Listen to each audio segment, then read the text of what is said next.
All right, let's talk about how to print with hole punch and staple options to the black and white copy machine.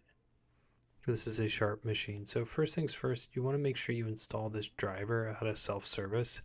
And fair warning, this is a bit of a longer workflow, so feel free to pause with the space bar and use the back arrow to rewind as needed.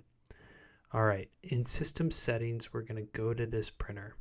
We can see this like general printer icon, and we're actually just going to remove the printer because when we click on options and supplies and we go to options here, all we can see is these generic options like duplex printing, and we need options that are more advanced, such as hole punch and stapling.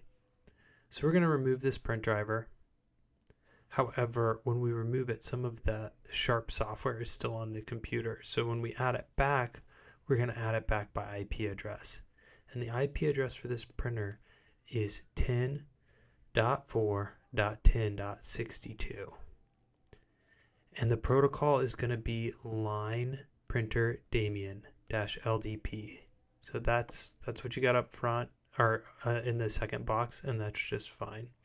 For the name, I'm putting it what it is, black and white copier in room 7. And then the use is going to be this Sharp BP. That's that bottom box there. Once all those fields are as they should be, go ahead and click the add button. And it's going to add this print driver, and you're going to see that image, and you're going to be able to choose the settings. So the input tray options, so there's 3 trays here, and evidence for that can be seen in the photograph I took from the GUI on the machine. So we'll bring that onto the page real quick here. Let's just see that.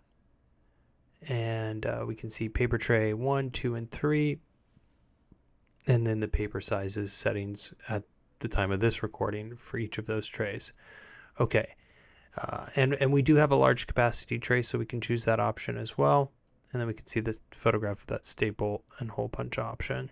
So we're going to just choose the default option for that large capacity tray, and then for tray option, output tray option, we will choose finisher. Hole punch, we will choose 3. And then the next 4, I don't know if those options are there, so I'm going to leave them off. Click OK. And now we're ready for our test print. This is exciting.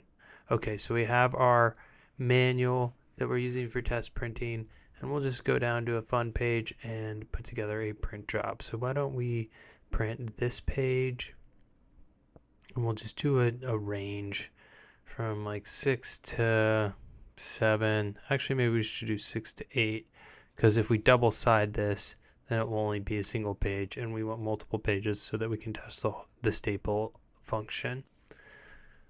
Okay, so we have pages 6 to 8, and now we need to navigate to the feature set, and we're going to choose these options.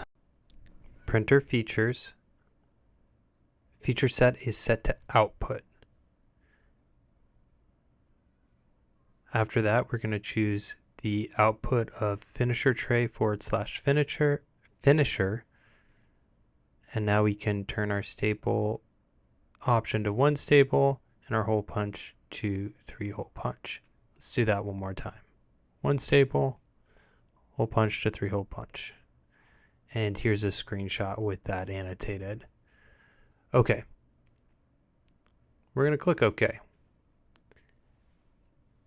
And now we're ready to print. But before we do that, let's just scroll up one more time and just look at all our settings. Make sure we got everything we want. Okay, 2 copies, page range 6 to 8, black and white. Now we go to our print menu, and this is on the printer we want it to be on. Looks like it's already processed faster than we can catch it on this video. So we are good to go.